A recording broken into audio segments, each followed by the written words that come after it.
林跳嚟跳去。佢成日都好威咁話：我係最快嗰個，冇人追得切我。喺同一個森林入面，有隻行得慢但好有耐性嘅烏龜。兔仔望住烏龜笑：你真係好慢啊！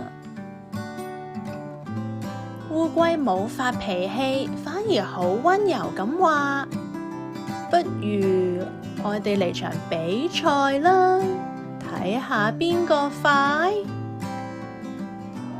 森林入面所有動物好興奮，佢哋出嚟睇比賽。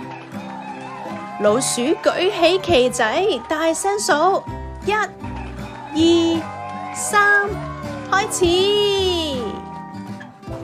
兔仔一開跑就衝咗出去，